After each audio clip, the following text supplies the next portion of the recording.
Vous écoutez le journal du télétravail, le podcast du magazine Management qui vous parle de télétravail. Eh oui, aujourd'hui, nous allons parler de communication à distance. Vous m'entendez ? Je crois que j'ai coupé mon micro. C'est parti. C'est le journal du télétravail.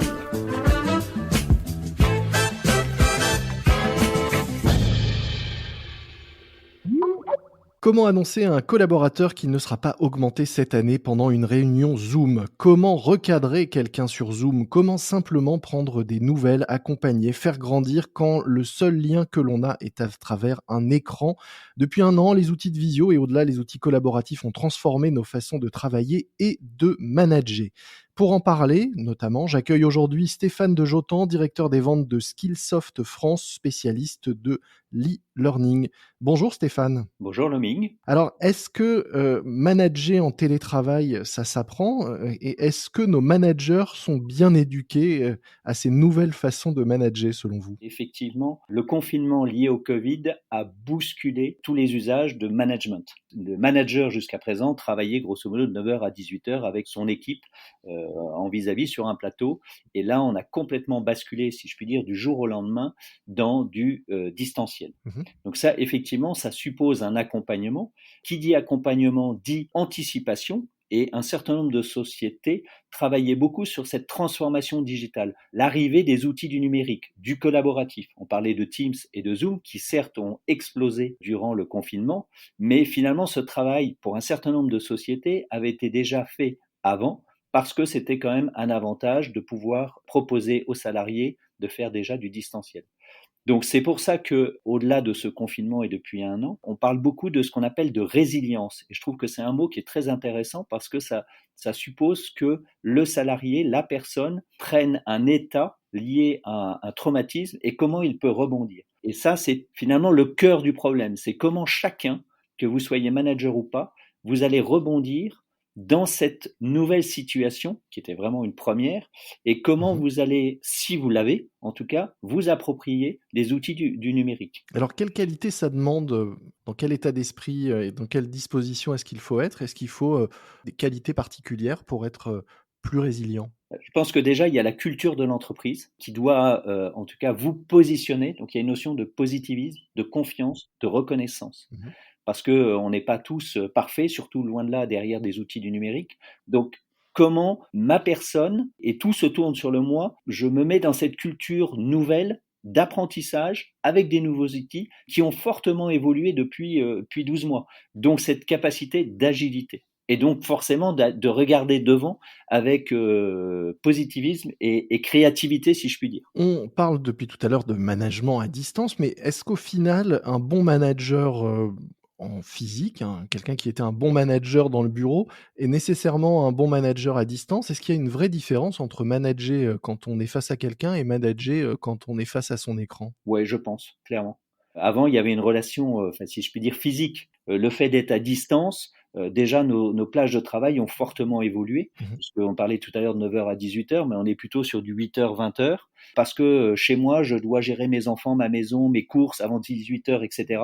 Comment finalement le manager comprend qui je suis, comprend mon organisation, qui peut parfois être compliquée, pour pouvoir travailler dans cette logique collaborative et constructive. Est-ce que c'est déjà commencé par lui dire ? C'est déjà lui dire. Être transparent sur son organisation. On l'a souvent dit d'ailleurs dans ce podcast que la distance impose de la confiance et de la transparence. Et de la transparence. Et vous le voyez bien, la première chose qu'on demande, c'est allumer vos webcams. On n'est plus une voix, on est une personne. Cette personne, elle est dans une pièce. Cette pièce, elle peut avoir un fond blanc, d'accord, ou votre salon, voir vos enfants qui passent, le chat qui passe. Donc finalement, cette porosité vie privée, vie professionnelle a évolué. Je ne sais pas si vous vous souvenez, mais on parlait beaucoup que le téléphone mobile était très intrusif dans sa vie personnelle parce que on pouvait vous joindre à tout moment, le fameux fil à la patte.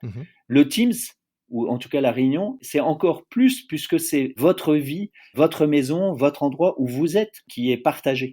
Donc évidemment que cette transparence est nécessaire, c'est-à-dire que désolé, je peux pas mettre ma caméra parce que l'angle du salon fait que et que je ne serai pas disponible à midi parce que j'ai mes enfants qui rentrent, il faut que je leur fasse à manger, etc. Mais alors ça veut dire aussi que, alors qu'on a beaucoup dit que la vie pro rentrait dans le perso, s'inviter, à la maison, ça veut dire qu'à l'inverse, il faut, accepter de laisser rentrer un peu plus de perso dans la sphère pro? Alors c'est là où c'est compliqué, je pense. Il y a cette notion de qui je suis, certes avec des capacités professionnelles, mais qui je suis aussi dans mon individu, marié, pas marié, avec des contraintes, etc. Mmh. Et dans le cas du manager, il doit avoir conscience de ça. Est-ce que du coup, ça rend plus difficile certains actes managériaux, à distance ou pas? Je pense d'imposer un timing. En combien de temps tu peux répondre à ça? Je pense que ça, pour moi, c'est quelque chose d'un peu plus compliqué. Mmh. Quand vous êtes au bureau de 9h à 18h, vous êtes complètement sur une tâche. Quand vous êtes à la maison, les emails, finalement, parce qu'entre 18 et, j'en sais rien, de 20h, il y a une part importante de gestion de la maison. Et on le voyait bien, hein, moi j'ai des salariés qui partaient à 18h pour récupérer leurs enfants, etc. et qui étaient plus disponibles vers 20h parce qu'ils acceptaient de retravailler une demi-heure. Donc là, ça devient aussi un peu plus intrusif, c'est que la journée peut durer beaucoup plus longtemps. Et est-ce que dans les actes du quotidien du manager, je disais en introduction, annoncer une mauvaise nouvelle, recadrer quelqu'un, est-ce que c'est plus difficile à distance et comment est-ce qu'on peut bien gérer ça, bien qu'on ne soit pas en face à face? Quand vous avez une mauvaise nouvelle, c'est plus difficile à l'annoncer de caméra à caméra. Mmh. Comment je peux inviter un salarié, au travers d'un écran, à aborder un problème difficile? Ça suppose plus de préparation. Mmh. Est-ce que la personne, à ce moment-là, sera complètement disponible, sera en pleine écoute? Est-ce qu'on va choisir un moment privilégié dans la journée, tenant compte de son agenda pour pouvoir aborder ça? Mmh. Et ce qui est intéressant, c'est que cette crise a remis encore plus de valeur sur la partie ressources humaines. C'est pas parce que vous êtes à distance, vous n'avez pas de ressources humaines. Donc, comment j'améliore les compétences de mes salariés, de mes managers, dans ce nouveau moyen de communication? Ce qu'on appelle l'upskilling ou reskilling, au-delà des compétences. Donc vous pensez qu'il faut, réapprendre à communiquer avec le distanciel qui va devenir une norme demain, qui l'est déjà, qui s'est imposée depuis un an, mais qui va rester et perdurer. Ça nécessite de retravailler ses compétences. Ça nécessite de retravailler ses compétences, ouais, complètement. Et alors lesquelles et de quelle façon? C'est toujours, enfin, on parle de la communication, donc c'est une communication forte au travers d'un écran, au travers d'un email. Mmh. Récemment, on a eu un cours, nous, en interne, sur un meeting virtuel. Où est-ce que je mets ma caméra, ma posture, le regard dans les yeux, etc. Mmh. Tout ça, c'est des choses très importantes qu'on faisait avant lorsqu'on voulait animer une réunion en physique. Là, il faut repenser un certain nombre de, si je puis dire, trucs et astuces au travers de votre écran. Et alors qui on forme à ça pour que ce soit efficace, dans l'entreprise demain? C'est pas l'individu ou le salarié qui doit changer, Mmh. c'est l'entreprise qui doit accompagner l'ensemble de ces personnes dans cette transformation digitale. Ça veut dire déjà mettre cette culture d'auto-apprentissage. Ça, je pense que c'est clé.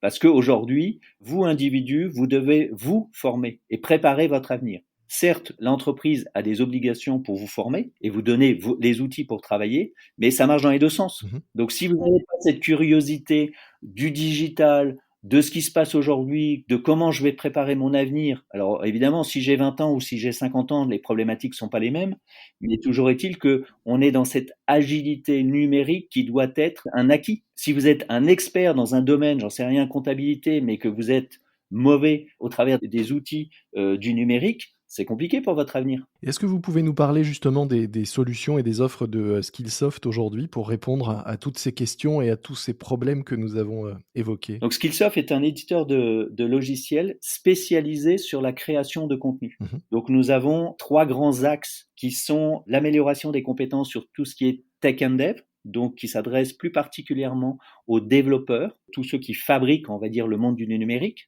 Le deuxième, c'est évidemment tout ce qu'on a évoqué ensemble sur le leadership, sur mes compétences, comment je m'organise dans ce monde du numérique.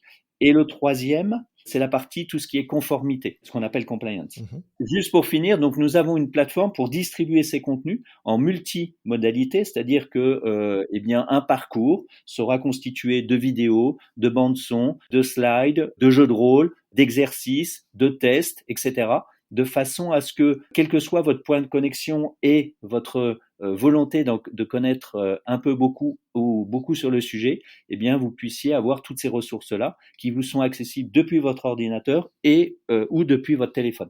sachant qu'il y a une synchronisation. Je commence un cours parce que je suis dans les transports, eh bien, je peux continuer ce cours sur mon ordinateur ou sur ma tablette. Ou je commence un cours parce que je suis dans mon salon et je peux le finir, dans ma chambre ou mon bureau en télétravail Sur la terrasse, il fait beau.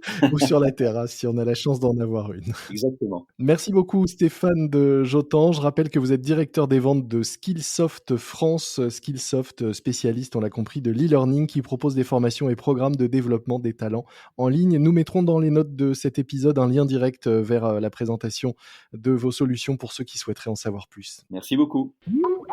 C'est la fin de cet épisode du JT, le journal du télétravail de management. En attendant d'être reconfiné, n'oubliez pas que vous pouvez aller écouter les plus de 160 épisodes de ce podcast déjà en ligne depuis 1 an. Ça vous occupera pendant le confinement. Moi je vous dis à très vite, d'ici là soyez prudents, respectez les consignes, les gestes barrières, le couvre-feu, portez-vous bien et bon télétravail à tous. C'est le journal du télétravail.